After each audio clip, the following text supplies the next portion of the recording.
Hi, and welcome to the Electronic Show, Episode 2. Today we're going to talk about old retro computers.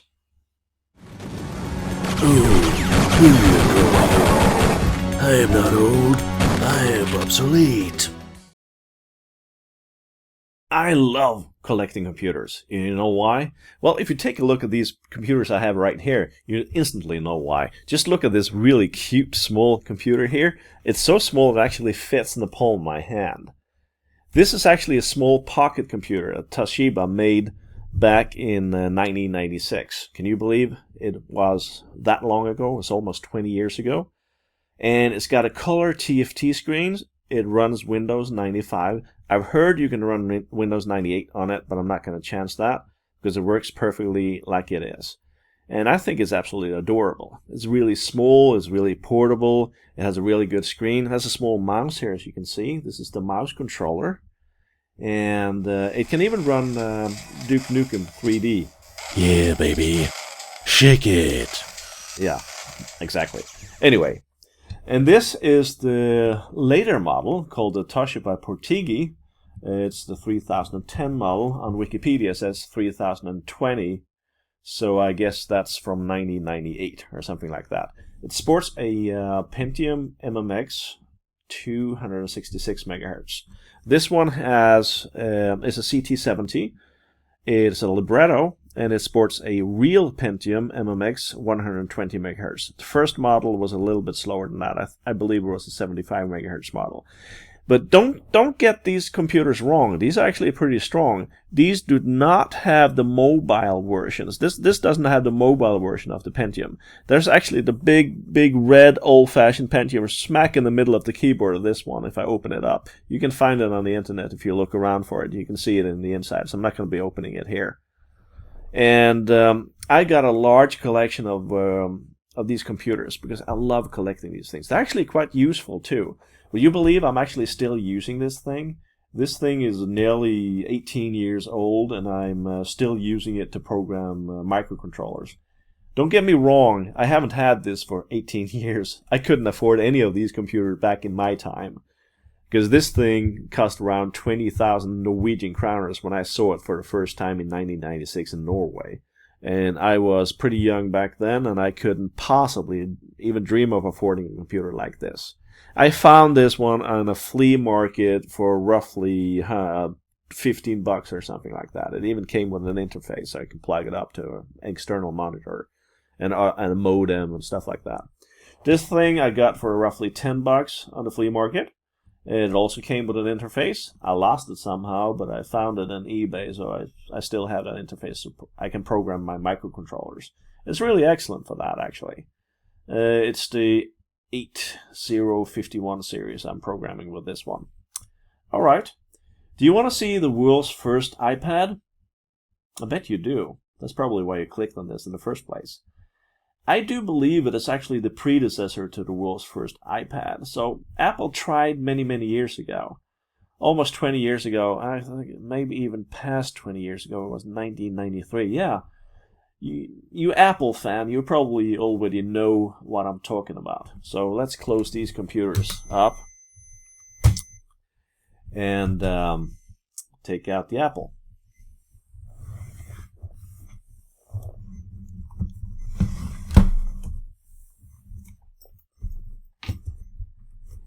I have one here in original packaging in the portfolio it came with, even with the accessories. Would you believe that?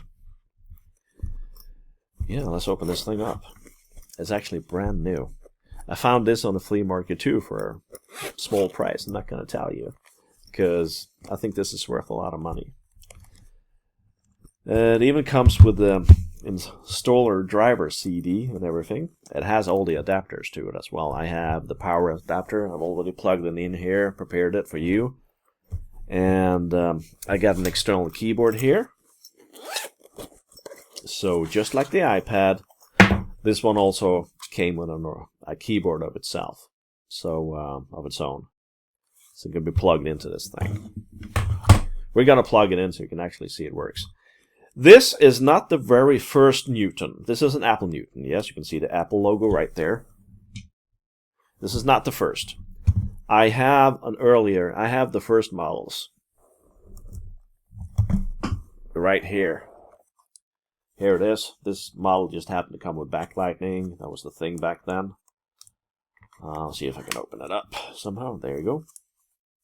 And this is how the first iPad looked like. Well, not iPad, but the Newton message pad. They finally made a model a little bit later. I think it was the same year, which is called the Message Pad 2000. This is the 2100, so this was the latest model they ever made.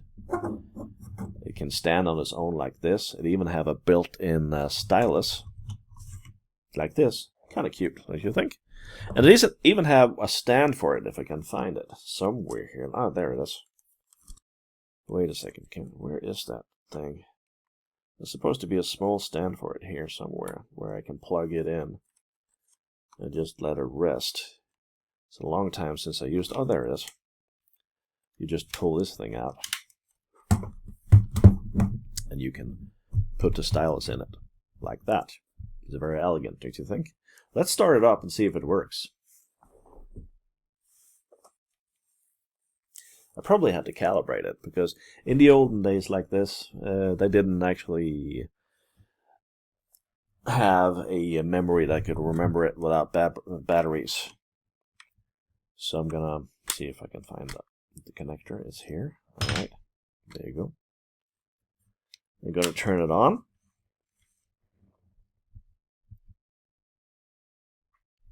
Is there any life in it still? I wonder. Maybe there's a bad connection or something. Let me try that again. Huh. Well, as you know, these things do get old. Oh, there you go. I just have to be patient. That's all. It started. Typical Apple to have this dong sound or something like that when they start up. It's kind of cute, but, you know. I have to calibrate it, as you probably can see. Let's see if we can turn on the backlight. Yep, the backlight is still there. Or if you can see, it's slightly green. I'm calibrating the touchscreen now. See what I'm doing. And I have to do that in order to make sure that Oh yeah, now I can see it. As you can see, it still works. And just so you get an idea that it really is the predecessor to the Apple. I'm going to show you. There you can see the various apps. You can press various apps here, and it will show you different kind of programs and stuff like that. This thing is pretty advanced for its time. It's over 20 years old, so Apple were way ahead of their time with this thing. But people obviously weren't ready for a thing like this. They weren't ready for a new iPad, or an iPad at all back in those days. I think it cost roughly $700 for this thing. And today that would probably translate into like $1,500, maybe $2,000, I'm not sure. But it was too expensive for the general public, and it didn't catch on. But it's small, it's cute, it's roughly the same size as an iPad, a little bit smaller, maybe an iPad mini or something like that. But the world just weren't ready for it. It was perfectly fine. It could even talk. It even had a built-in speech.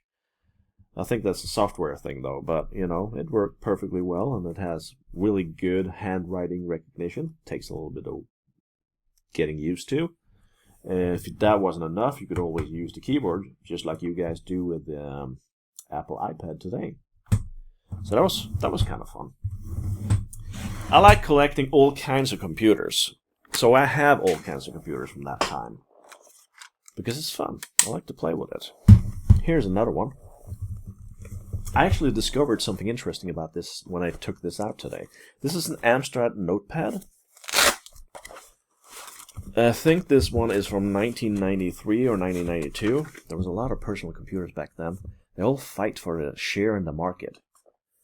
I liked that about that time. You know, you could get all kinds of personal computers. Today, it's just Apple or PC. It's just a clone of each other. It's kind of boring. I kind of miss those days. Oh well. This thing I bought on a flea market also for roughly, I think I paid about $10. It's normal price, what it goes for. But this one looks brand new and in mint condition. And it says a Notepad computer. The only thing that happened when I turned it on back then was that it will show you basically this, a menu where you can go into a Notepad and write stuff. That's kind of boring. I was thinking, oh, is that all I can use this thing for? Write as a Notepad? All right, it says so. It says it as a Notepad. I guess I got what I paid for. But today, I found something interesting about this little thing. It actually has built-in BASIC. For you guys who don't know what BASIC is, it's a simple programming language, which were pretty common back in the 80s and the 90s. You can code and program your own little simple programs with it, and you can run it on the computer. This is what I used to do as a kid. We didn't have tons of apps back then, so we sometimes have to make our own apps. And I like that because I know how to program in BASIC, so this was pretty sweet. I discovered this just recently today when we're checking a website, a Wikipedia or something like that about how old this thing is. And then I found out all you have to do in order to enter the basic mode is just to press the function button here and B. And see if you can see this. Boing, it's in basic. It's BBC basic actually. I have a small program here. Let's see if I can type this in. List. I have to type it upside down, so it's a bit awkward. Oh, I have to load it first. Let me do that for you. Let's see. Load test.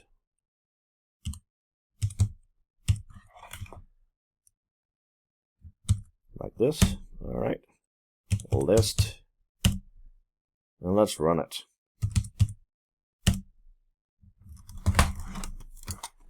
And there you have it. Program runs, works just like a charm. All right, let's check out the next computer.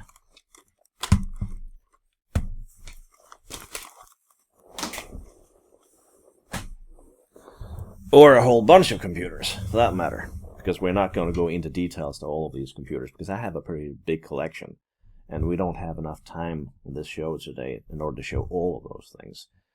But you probably remember this. This is the Palm Pilot series of computers. This was also very popular, as usually called a personal information manager, PIM, back in the days. This is a color version of the Palm Pilot.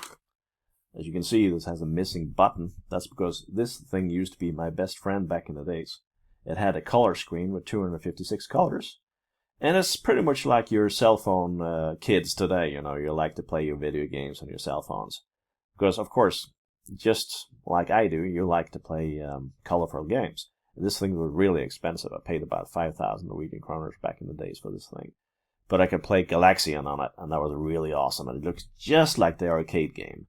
So I played it so much that this thing eventually, well, disintegrated. But I kept it, though, just for nostalgic reasons. They had all kinds of versions. This is the Palm VX. This is the, it's missing the cover here. But this one was designed by or promoted by a fashion queen. I don't remember exactly who she were. In order to make Palm Pilots popular with the women. You can see that it has these round shapes and stuff like that. Not my thing. But, okay. It has to appeal to everybody, I guess. So that's okay with me. And this is another, I'm not sure if this is the world's first, but I think this is the first color pocket computer ever to be in a size like this. It's not real color. It's made by Casio. It's called the Digital Diary NX6000. It's not really, it's missing batteries. So let's see what I can do here to show it to you. Yeah, all right. You can see this now. I think, I hope. See if I can get it. There you can see it. It kind of needs, it doesn't have any backlights. It kind of needs the reflection of a lamp in order to see it. You can see it has various colors. It's not really RGB, but they tried. I have no idea how they did it. Because they basically used the same crystal cells to show various shades of colors, or various colors if you like. So I don't know how they did this, but there's probably a page on the internet about this and how it works. I'm probably going to look into it just for fun because it's kind of interesting. It had 256K, and I could draw on it, and I basically used it just to draw on it, because it was kind of cool. When I went to animation school, this one was a big hit with the fellow students, because it was kind of cool. It's kind of like a miniature iPad, if you like. Yeah, that was that. One of my favorite computers through time, one of my favorite pocket computers that's been with me all the way back since 1984, is this Casio PB1000. This is possibly one of the world's first pocket computers with a touchscreen. It is not really a sophisticated touchscreen. It has cells, kind of large cells, so you can basically just point at text, not graphics. But I think it was one of the first nonetheless. And you can see if it still works, if I have some batteries in it. I'm not really sure. Yeah, it still powers up. Will you believe that? Beep, beep. There you go. I don't know if you can see it, but the LCD screens back in those days weren't very powerful or very strong, and they were very weak in contrast. But this is from 1984, and this thing sports two programming languages. It has BASIC and assembly. I remember coding in assembly on this one, and that was actually pretty cool. And you can see if you can work the touchscreen somehow. If I select BASIC here, yeah, you can see it's a touchscreen. All right, I got really fond memories of this thing right here. And I used to work in a computer store where I used to be a big Atari fan, even despite I also were a big Commodore Amiga fan. I bought this one because I thought it was a wow, cool computer I can make video games on, back in 1889. But boy, was I wrong. This thing is just an MS-DOS computer that Atari made. It's called an Atari Portfolio. I'm sure you can make graphics on it somehow, but it was difficult and cumbersome, and I never got around to do it. So this one always sat on my shelf at home. But it's kind of cool, though. It's kind of cool looking. And imagine having an MS-DOS compatible computer in your pocket back in the 80s, late 80s, but it's really kind of cool. I think it was featured in the movie called The Terminator. I'm not really sure which one, but I think I saw it in the movie Terminator. He was hacking a vendor machine, or was it an ATM machine or something like that, a kid. Yeah, I think so. All right. That's roughly what I got to show you when it comes to retro computers. Oh, no, wait, I got one more. I almost forgot the most important one of them all. It's my childhood we are talking about here. Commodore 64. Who can forget that computer? That was one of the most important computers of our time. The biggest, best-selling computer ever in history was the Commodore 64. And they made a portable version of the Commodore 64, which I happen to really like. Unfortunately, as with so many other things, when you were a kid or a youth, you just couldn't afford these kind of computers. I had the Commodore 64 with the disk drive and all that, cassette tape recorder or whatever. I had those things. But later in life, I finally got the portable version of the Commodore 64, which is called the Commodore SX64. It's still pretty rare, and it fetches a pretty penny on eBay if you really want one. But if you're lucky, you can still get them. I'll show you. It's kind of heavy, so it's going to... Oh, this is heavy. Yep, there it is. Really big. Weighs roughly 10 kilos. See if I can unfold this one somehow so you can see it. Right. Boy, this is really heavy. There you go. It's still working. I've actually repaired this unit myself because I used to be a Commodore service technician back in the days when I was 18 years old. Yep, I was early out of school, working for a living, fixing Amigas and Commodore 64 computers for a living. But it was fun. I was young and enthusiastic. And still interested in electronics many, many years later, as you can see. I guess true love never dies. All right. That was the last computer, wasn't it? I have more, I think. Wait a second. I think I'm going to remove this beast first. Unfortunately, I'm not going to be able to show you this computer right now. We may do a Commodore show at some point, if you really want that. We can do some assembler programming together and stuff, just for good old times. But for now, I'm just going to show you old computers. Here it is. The Timex personal computer. Wait a minute. It's not a Timex computer, you said? Not a Timex? Oh, you're right. This is a Sinclair ZX81. For you guys who recognize this computer, this is actually just a branded version of the Sinclair ZX81 computer. Roughly around the late 80s to early, late 70s, I think, to the early 80s. This is a ZX80 processor-based computer. It has a black and white screen. It has no sound, although you could make sound by messing around with the RF signal, I've heard. I wasn't a part of that because my friend had a ZX81 where I had a Commodore 64. So he was a little bit earlier on the computer front than I was. So he showed off this stuff to me as the ZX81 actually. This is the Timex though. It has 2K as where the ZX81 only had 1K. You can get a 16K RAM expansion to it. I have it originally in box and everything. But this is kind of special. I bet you haven't seen this before. Automobile Analyzer. This is a tape. This is actually a program. It is not a piece of music you can listen to, unless you like to listen to stuff like that. These are actually computer sounds that is read by the computer as a program. And this is a very rare piece of software. I couldn't even find it on eBay. I've been searching all over the net for it. I can't find it anywhere. I bet this is pretty rare. Okay then. This does really conclude this episode this time. I hope you had fun. I had fun showing you these old computers. I think they had to be shown to someone, so it might as well be you guys. So I hope you can press the like button down under if you like this stuff and want to see more of all kinds of stuff like this. And subscribe. Don't forget that. So until next time.